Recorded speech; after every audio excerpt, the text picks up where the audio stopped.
Welcome to Love and Money Secrets TV, and today we are answering a QUORA question, and let's see here. So this person is asking, do women regret a marriage that doesn't work out, in parentheses, abusive, cheating, etc., close parentheses? Would you have preferred never to have met them? Don't want to, let's see if we can show you here on this screen. And so let me answer that question. I can't answer for the collective, but I can answer for myself. It says, do women regret a marriage that doesn't work out, abusive, cheating, etc.? In my personal case, no. I would say no. I don't regret the marriage that I had with my husband. It was good at the beginning. For a long time it was good. Then it was not so good, and then it went from not so good to bad, where it was very clear to me. I stayed probably longer than I should have, but in the bigger scheme of things, I think I left at the perfect time, because it was finally at that point when I finally realized that I had to get to a place where I loved myself enough to know that I deserved love. I deserved to love someone, have them receive my love, and to be loved and to receive that person's love, so that the flow of energy is complete and be in a truly intimate relationship. And so I don't regret it. I think it was a wonderful union. It taught me great lessons that there's no way I would have learned otherwise. I know that it was on purpose for us to come together, create a marriage, learn things about relationship, learn things. There are things that I learned about myself that I would have never have learned had I not been in that particular relationship. It opened my eyes. It opened my heart to certain things. I have 3 spectacular children that exceeded my expectations as a mother. I always had a dream of having 3 kids. I, in fact, did have 3 kids. And those 3, they're amazing. They're superhumans. They really are incredible human beings who are not just brilliant in intelligence, but they are also very spiritually centered human beings with unique talents and abilities. And so I know that part of the purpose of that marriage is for that. And even though the marriage became very hurtful to me, especially the last decade, and it was clearly not good for me in many other different ways, and it was part of my personal growth history and part of what needed to happen to me, so it would reveal certain mysteries about myself that I did not want to look at. And some of it I had notions of, and I was willing to work at them. And my hope was that we could work on some of these things together.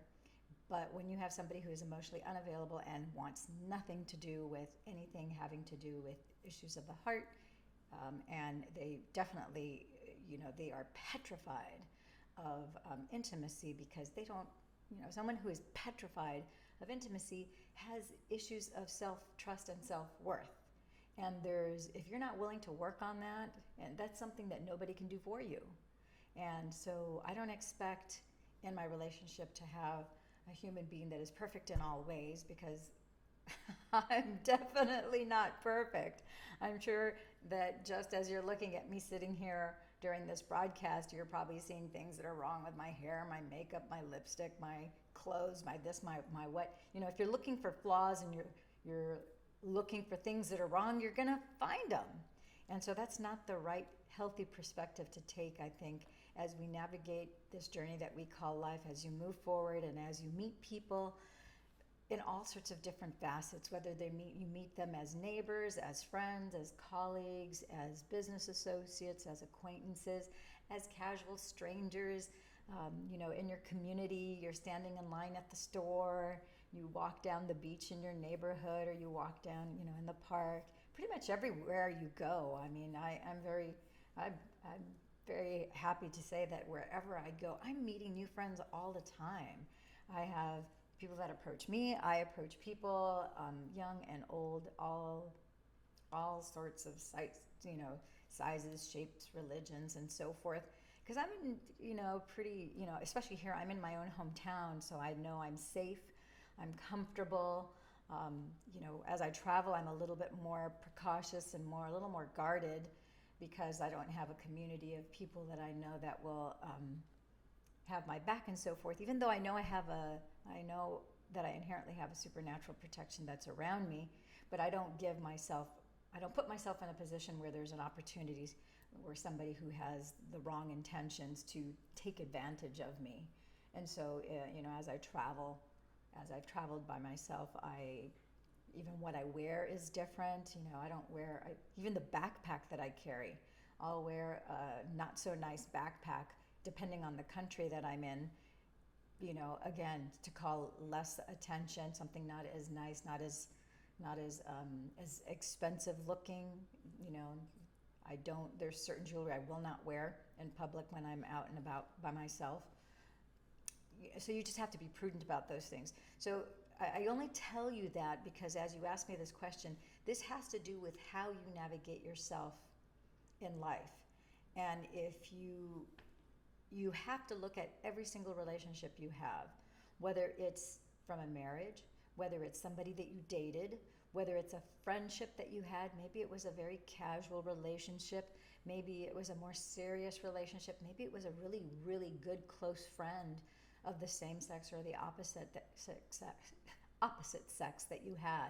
Because you can have, I have really close friends that are girls, and then I have other really close friends who are guys, and then there's a lot of other guys who are just more business, more superficial type relationships, and there are only certain ones that you as a woman are going to allow to have them come into kind of your closer sphere of influence, if you will. And so I want to tell you, having regrets, I think it's a very destructive energy, a very destructive emotion. If you're feeling that you have some sort of regret, remorse, guilt, maybe you can't even put a language to it, but you have a negative feeling towards someone that you were married to before, then that is not only a red flag, but it's also an indicator and an opportunity. This is the good news. This is an opportunity because there's a lesson for you to learn. And there is probably a unit of energy, of power that you can take back that will uplift and will empower you, because now you can file away the experience, the lesson that you learned, and now you don't have to repeat that lesson again. And make no mistakes, if you don't learn it this time, it's going to show up in a different pace, in a different place, with a different face. And you're going to learn the lesson sooner or later, because the universe is very gracious. God, the divine, the creator, the great I am. He is not this ruler, hand-slapping, beat-you-monger if you don't get it right the first time of entity. No, if you don't get it the first time, there's a second chance, there's a third chance, there's a first chance. In fact, you can spend your entire life, make no mistakes, from birth to 60, 70, 80, 90s, 100, 110 years of age, 120 years of age, learning that one lesson. And if you don't get it in this lifetime, that's still okay. Of course, each time the lesson gets more painful, there's more trauma, but you'll go to the grave, and then you'll come back again. Your soul will rinse, wash, and repeat. You'll come to a new set of parents. You will take a new body, and you'll pick up where you left off. And as soon as you learn that lesson, then you get to move on, and you go, oh, I don't have to repeat this lesson. I don't have to go through an abusive relationship, emotionally abusive, or maybe it was emotionally, financially, and spiritually abusive, and physically abusive. Or maybe it's just a combination of a couple of those things. Whatever your lesson is, you don't have to repeat it. Once healing, this is how healing works. And there are so many of not just the soft healing arts or the religious, mystical, esoteric healing arts, but also we know from neuroscience, from neuroendocrinologists, neurochemical biologists, from neurolinguistic programmers, neuroplasticity research and white papers that are written, from incredible doctors like Dr.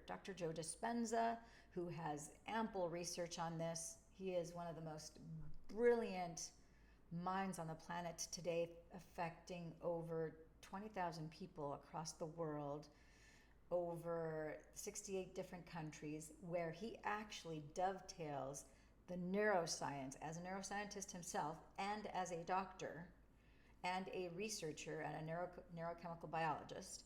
He actually tests people. He puts encephalographs, EEGs for monitoring your heart, monitoring your brain. He actually hires doctors and neuroscientists who will actually monitor people who attend his live events in his monastery. And they have this conclusive data where they take everything from blood samples, they take your telomere lengths from your DNA sampling. Like I said, they have the Heart Math Institute there that are taking, monitoring your heart rate and your heart rate variability, your brain waves. They can see if you're in beta state, theta state, or gamma state, high gamma state. It's really quite remarkable. There are 3 medical schools that are right now reviewing the data that he has collected over the last 3 years, which have extraordinary results. Normally on a brain scan, you will see a standard deviation of measure and of change between someone on the low spectrum versus the high spectrum. It's normally 2 to 3 points plus or minus. And in Dr. Joe's, not only his testing, but in his advanced events and his monastery, where he has over 1,000 people and people of all ages, sizes, of every kind of traumatic injury or a traumatic, stressful, emotional. There's people who have been raped violently, some people who have had broken bodies due to horrible accidents, like your Lynn. I just interviewed her recently. She fell out of a 4-story home, fell into an empty pool, broke her back in several places, shattered her leg, was supposed to have her leg amputated. Now, why am I telling you this? Because everything is relative. Everybody has a life lesson to learn. For your Lynn, she had to get through many life lessons in that one particular experience. If you listen to that interview, you'll see it was like, oh my gosh, she had already gone through so much. Finally, when it looked like things were turning around, this happened. And that happened not even 2 years ago. If you saw her now, someone who was basically told that she had an over an 80% chance to die, and she didn't die. She's completely alive. She looks fantastic, fully recovered, healed from a broken heart, broken leg, broken back, told she was never going to walk again. She was going to be a quadriplegic if she survived, from having lost a child, lost her fiancé, etc. I mean, it sounds like a really bad country song if you hear me describe her situation, but you don't have to be in a place of regret and to never have wished that this happened before. If you're in that place, you're fighting yourself. This is something I wish people would explain to us when we forget 20s and 30s. They should explain to us what it's like to be fighting yourself when you're in your teens. Because if you know what that means, then you can avoid it. What I was about to say is that neuroscience and the mystics have both shed light on the fact that as soon as you bring light to a situation and you become aware of it, that is the first place to start healing. In fact, if you look at somebody named Lillian Bridges is a world-renowned, she's the #1 ancient Chinese face reading expert in the world, has different government agencies that have 3 letters in their title use her throughout the world, and she is an expert worldwide on this. And she wrote a book about Chinese face reading, and she comes from a very long line of Chinese face readers. And Dr. David Snyder, who is one of her proteges and students and master practitioners, I chose to study with him instead of Lillian because the way he dovetails the multiple disciplines. Dr. David is another. I kid you not, the people that I come into my experience and who I study with, these people should win. Dr. Joe, I think, should win a Nobel Peace Prize. Dr. David is another one who is right there. The things that he is doing to impact and improve the lives of people. These are people who are genuinely dedicated to the healing arts in whatever capacity. It doesn't matter what the label is. And it's because of the incredible desire they had to want to heal themselves. Dr. Joe and I, we share a similar story where, unfortunately, we were fortunately and unfortunately. He was riding a bike, as was I, and while he was in a triathlon riding his bike, an officer was directing traffic, and he motioned to him to go ahead and turn the corner, and led him to get hit by a truck.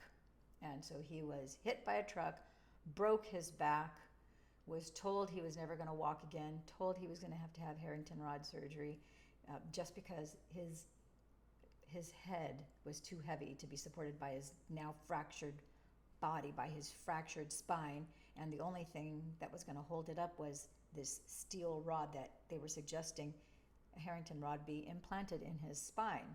And as a physician, he knew exactly what that meant, what it didn't mean, and luckily he had already been a practitioner of not just yoga, but of also meditative, esoteric practices.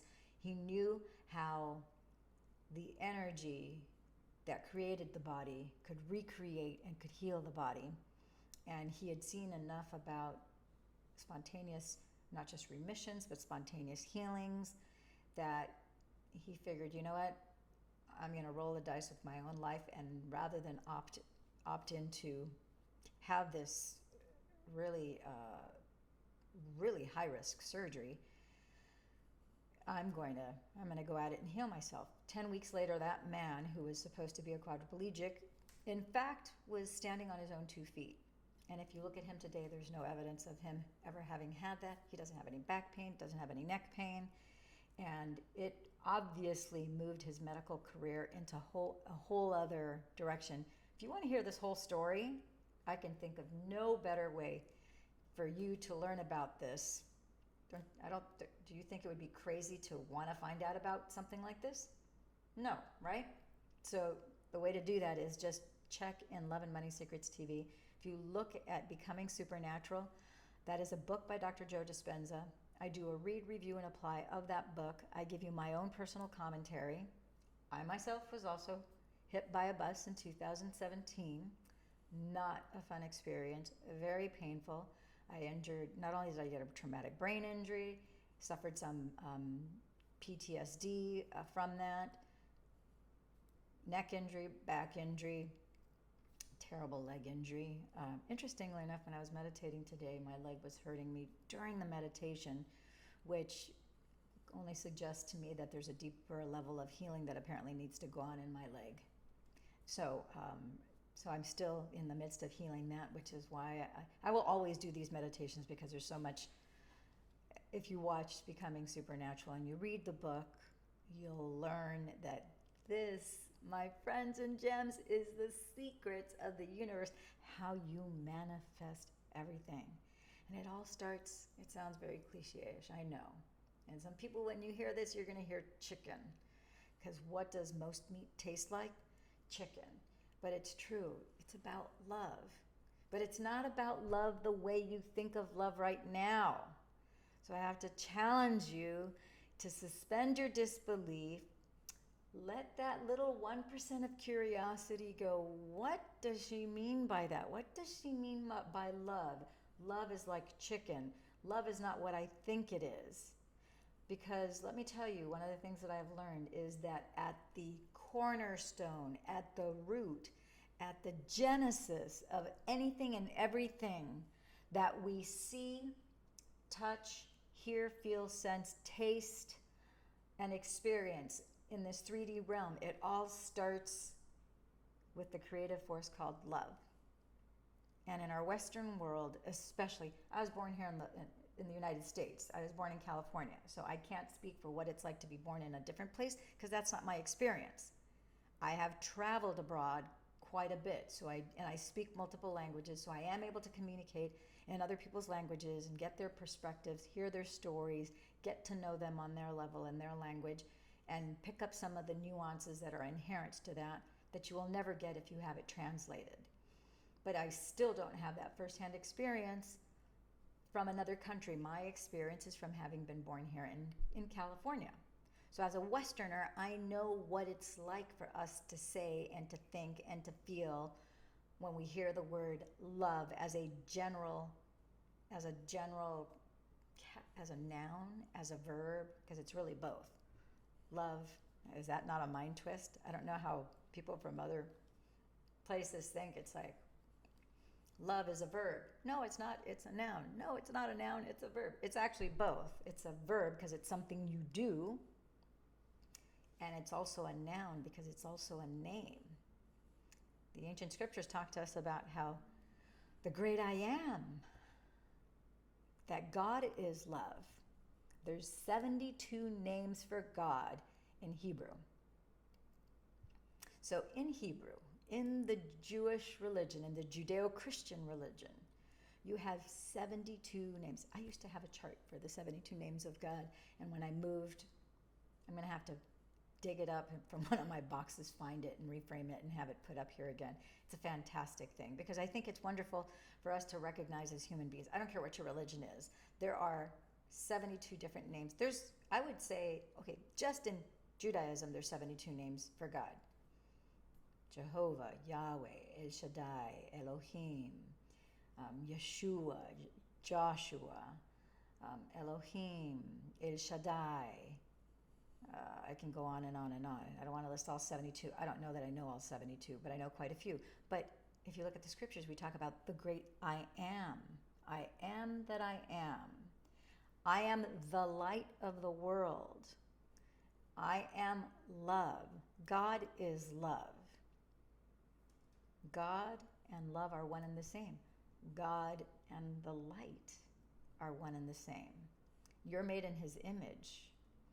And so I can go down a very deep rabbit hole just going on to how this one question, the thing that this all points back to is to self-love.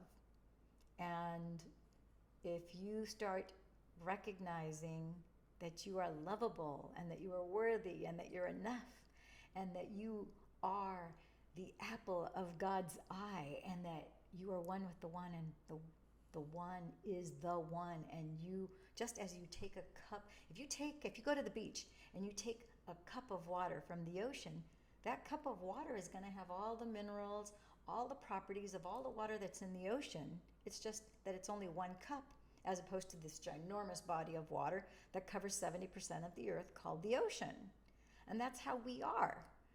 We are like a little cup out of this magnanimous mountain, magnanimous volume that goes into outer space and beyond into the velvety void, both on this planet, includes all the planets in our galaxy, beyond the Hershey Way, all the stars, the moons, the sun. It covers every plane of existence. And we are that little speck. We're a tiny little sampling of all of that. But the thing is that us, relative to all of that, we have conscious awareness that when we take the time to accept, receive, and embrace self-love and recognize who we really are and reject the negative thoughts, feelings, and emotions that are not really us, it's as a result of conditioning from the family we were brought up in, the neighborhood, the society, the schools, the teachers, the kids in our neighborhood, etc. We bought into the negativity and whatever programming and social conditioning that was imposed upon us that distorted our state of being, because from 0 to 7 or 8 years old, we're in a theta state, we're absorbing everything. We come untainted, and slowly but surely we are told that that's not an appropriate way of being or thinking. And our parents all of our parents can only parent us to the level of consciousness that they themselves have in the moment that they're parenting us. It's not their fault, just like their parents did and their parents did before, and so and so and so forth. And you have levels of baggage, you have levels of trauma and of injury that has been done, not just to you physically during your chronological period of time on earth from birth to now, but you have stuff that you're dealing with unbeknownst to you that you're being burdened by, and because you haven't been aware, you're not conscious, you're not awake to the fact that that's not your monkey, not your circus, but you can clean it up. And it's like, oh, I didn't suffer this thing, my mom didn't suffer, or my dad didn't suffer this thing. This was my grandmother's mother, my great-grandma, or my great-great-grandma, or great-grandfather, or maybe 5 greats back. My great-great-great-great-great-great-grandfather who had this experience. Oh my gosh, I see that in my mother or my father. I see that in myself. Now I understand why I have this feeling, even though I've never experienced XYZ. Oh, as soon as you're aware of it, you can clear it. That's part of the work that I do in guiding people. I use neurosomatic processes that have been scientifically proven that have nothing to do with your belief system. Doesn't matter if you have faith. Doesn't matter if you believe, you have faith. It has nothing to do with your ability. It has 100% to do with the 8 neurosomatic processes of the sensory systems of the body, and how the brain, from the time you're born, from the moment you are conceived and you are 2 cells or more until the time you are put into the ground, your brain is mechanoceptively firing and wiring using your visual, auditory, kinesthetic, gustatory, olfactory, your proprioceptive, your interoceptive, your nociceptive systems to categorize the grid of the world that's 360 degrees around you, like a giant grid, whether something is above, below, to the side, to the right, to the front, to the back. Doesn't matter what direction it's in. What you're seeing in that moment, what you hear, what you feel, what you taste, what you touch, what you sense, the gut feeling that you have, the emotions that you're experiencing, and then your brain goes to, okay, we got to sort, sift, and separate all of this information. So how do we do this? Okay, the memory, we're going to store that on the left side of the brain. The emotional feeling, maybe you were shocked, and then maybe after you were shocked, you were terrified, horrified, in fear, and then maybe that fear turned into anger, which is what fueled you to fight or flight. That emotional energy is now going to get stored into the flesh body, because this is your storage cabinet. It's like a 3-drawer filing cabinet. Make no mistakes. 3-drawer filing cabinet. You know, we've been told that our body has 3 brains. Our body actually has 8 brains, but rather than get into that specifics, you see a 3-drawer filing cabinet. Your body's like a 3-drawer filing cabinet. It has 3 brains. You have the brain inside your head. You have the brain inside of your heart, because the brain inside of your heart is actually bigger, much stronger, more complicated, neurologically designed neurological brain and nerve pattern than the brain in your head. And it serves 2 different functions, and they have to communicate together. You hear about people who are disconnected, people who are all completely in their head and they're not connected to their heart. They operate with limited information and make more mistakes than those who are connected, because they're not taking the intelligence of the heart and using it in conjunction with the intelligence of the brain. This is supposed to be secondary, not primary. This is supposed to be the primary brain. That's why when you were born, you first have a neural clusters to form the heart and the heart brain weeks, months before you have the brain inside your head. That doesn't come till your 2nd trimester.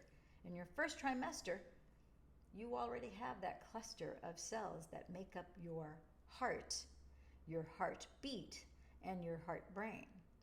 So your 3rd brain, you're going, okay, this is the 1st brain. Where's the 2nd brain? Where's the 3rd brain? So glad you asked. The 3rd brain, see, talking about mistakes, I said brain instead of brain. I don't know why I said that, but it did. Slip of the tongue. So the 1st brain up here, inside your Pachycephalosaurus brain bucket. Number 2, your heart brain. Number 3, it's the brain that's inside of your gut. And there are many cultures around the world that acknowledge the brain inside your gut, in your solar plexus. In the Far East, the Chinese talk about your solar plexus and how that is where the seat of your, not only your willpower, but the seat of who you are. If you focus your energy in your solar plexus, in your gut brain, how, oh man, you can do from a martial arts standpoint of view, just from getting out of your head and bringing it down to your solar plexus. Even somebody little like myself, I can move in a certain direction, and now that person starts to move with me because their mirror neurons are going to mirror my mirror neurons, and I am now anchored from the seat of where my true power lies. And because my heart, my brain, and my solar plexus are now aligned, now I become far more powerful than that other human being. I'm not a martial artist. I've studied some Tai Chi and some Qigong, not nearly as enough, not as much as I would like to, but that's another lifelong study that I will continue probably till I go to the grave, because that's my will, that's my intention. Dr. David is brilliant at talking about that. He has multiple master's black belt degrees. I think he's got a 12th and several 4th and 1st degree black belts, and different types of Kung Fu, Sistema, which is like Russian martial arts. It's like 3 or 4 different types of martial arts. Not to mention he's got multiple medical degrees, and he's a master Reiki energy healer, neurolinguistic programmer. He's like the #1 neurolinguistic programmer and hypnotist. And I mean, he's got a pedigree which is really quite impressive. So I might add, he's also the San Diego Hypnosis Institute. Dr. David Snyder is proud sponsor of this show. So I'm sorry that this is a longer answer to your QUORA question than probably I normally would do, but I think it's really imperative that you are keenly aware. You need to be aware and notice that what you are asking here is a loaded gun question. People, for the most part, are oblivious of the fact that the #1 way the divine teaches us, guides us, molds us is through relationships, especially romantic relationships. How a man and a woman interact with each other, and the people that you come in union with to be a boyfriend, girlfriend, eventually a fiancé, and then later a married couple, etc. Those are very critical, very important, very life-changing. If you're paying attention to what's going on. Some of us aren't aware of really what's going on early on. Some of us may have a notion, but really haven't put our finger on it.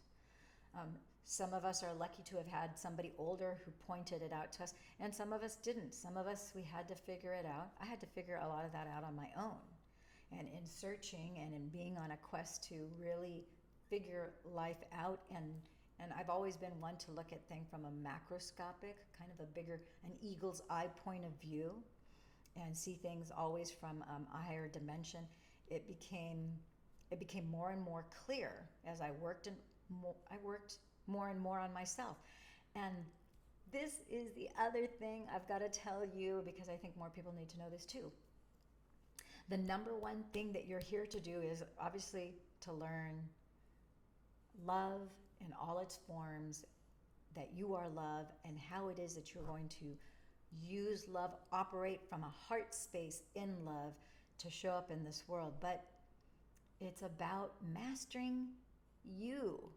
The only way you can be in a heart space where you embrace an open heart, you connect your 3 brains, and you learn how to manifest in all areas of your life, not just in the business world, not just in the physical world. Maybe you are fantastic and you're a great bodybuilder, male or female. Maybe you've got that wired down where, yeah, I'm physically fit and I'm the cat's meowing that, but my relationships are a disaster. And my business life is pretty good. I've hit this $200,000 ceiling or $100,000 ceiling. I can't seem to overcome that. guess what? The heart of the matter, there's so many clues in language, it's amazing. But the heart of the matter is you have to get back into your heart. And when you start recognizing these things that I've just discussed, then you can start to peel back the layers.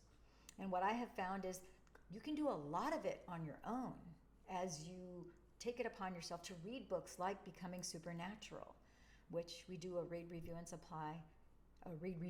apply with commentary on Love and Money Secrets TV, Breaking the Habit of Being Yourself. Read these types of books. Ultimately, you're going to get to a point where I found that I couldn't do it all myself. And as much as I'm very much a do-it-yourself, I'm very independent, and I like to handle my own stuff and just work on whatever it is I need to work on. There comes a point where I think that the universe and God Almighty, it talks in the scriptures. It doesn't matter if you're a Christian, if you're a Jew, if you're a Catholic, if you're a Muslim, or you're a Taoist. It all talks about how iron sharpens iron, so is one man to another. So what does that mean in modern English, in today's language? What that means is that basically no man is an island unto himself. There isn't a human being alive that can do this type of transformational work completely isolated by themselves alone. At some point in time, you are going to have the resilience and the courage. You're going to have to feel the fear and do it anyway. And you're going to have to come clean, trust another human being to help you work out your issues, whatever your issues are, whether it's an issue from your earlier in your adulthood, or in all likelihood, it's something that happened in the first 7 years of your life when you were under the age of 8, from birth to 8. And it could even go back prior to that. And we perceive that as very uncomfortable work, and it doesn't have to be. One of the things that really led me down the path to really embrace and really, I did a deep dive in wanting to help heal myself and also help others. And so I looked into these neurosomatic processes and really a desperate, especially after I got hit from the bus, that really quantum leaped for me, because I've always had a fascination with medicine. I was pre-med biosci when I was in college, worked as a medic, for a private ambulance company early in my career, and then have always had these spiritual giftings. And so fast forward to now, one of the things that I have learned, which I'm really excited about, one thing is to be able to intuitively know certain things about certain individuals and to be able to heal somebody using your intuition as a guidance. The other thing is if you're able to use something that is more of a hard science, that you can confirm what you're intuiting. Because I consider myself intuicognizant, which means that I not only have a very strong intuition, which it has nothing to do with my experience, it has nothing to do with memory. It's like a word of knowledge or a knowingness, or sometimes it's a picture, or it's almost like being in a movie inside my head that I see simultaneously in this realm and the other realm at the same time. And I might see something, hear sound with it, or get a vibrational feeling that is equated to a particular type of emotion. So I'll have that, but if I'm able to confirm now using like the face reading, I became a certified face reader, and now I can verify the things that I'm intuiting, that I have intuicognizance about. I'll see somebody and I'll be able to, it's more than just reading their face, although the training that I had was in face reading. My intuicognizance is not just a person's, I can read things on people's faces, but I can also feel and sense and know certain things about their body. Sometimes I'm facing them. Sometimes they're behind me in a line at the bank, which I'm not interested in anybody behind me. That's another story, because that used to be a big burden, because that's like TMI, right? But now I know what that gifting is for. And so what I'm leading to is, you don't have to go full disclosure and rehash all the traumas of your past and relive any ugly thing that was unpleasant that maybe you have amnesia about, maybe you have forgotten about. One of the things that I love about what I do in my practice with my private clients is that it's a non-disclosure method of dealing with your issues and healing whatever physical, spiritual, emotional, psychological pain that you might have, or trauma that has at its root cause maybe a trauma that goes back to the point that you were conceived. It may even go back prior to your birth. We can uncover that too. But we don't have to have, unless you want to say something. I'm not particularly interested in hearing all these horror stories. It's not some people are into that. I'm not one of those. I would rather not know an unpleasantry that you've had rather than know. What I do want to know is that if you have an issue, I want to know how to be of benefit and service so that you can be healed. And so if you're having something, this issue that you're having here with this past relationship, there might be a root that goes back to maybe when you were a child, something that you witnessed in your home or in your grandparents' home, or maybe that your grandparents or great-grandparents experienced on either side. So if you're interested in a non-disclosure session to see if you would even, want to go down that path, one of the things is I don't have a lot of spaces. I don't like to trade time for dollars, so I don't have that many sessions that I do per day, because I deal with other groups of people to do these processes. But we can do a 30-minute assessment, and if you want to do that 30-minute assessment, in that 30-minute assessment we'll find out a lot of things about each other and see if we're a good fit for each other. And then oftentimes in one session you can take care of everything. You don't have to go for hours. In certain cases, and every person's different. Some people take 2-3 hours in order to handle all their stuff. Other people in one session, I've had people in 15 minutes or less be completely healed and cleaned up of all sorts of things. And then of course they've cleaned that. They're like, okay, now I want to deal with this. Okay, well, that's a separate issue. That's fine and dandy. Okay, this went on longer than what I would have anticipated, but thank you, my friends and gems, for tuning into Love and Money Secrets TV. Thank you for your QUORA Answers. We're up to over 11,000 viewers per month. This is very exciting, so I'm going to start to do more of these. Not all of them will be as long as this one, but this is, like I said, critical. Personal relationships. That's kind of where the divine really has us right here. It's like the core of who we are. Right at the heart, right at the stomach, right at the brain.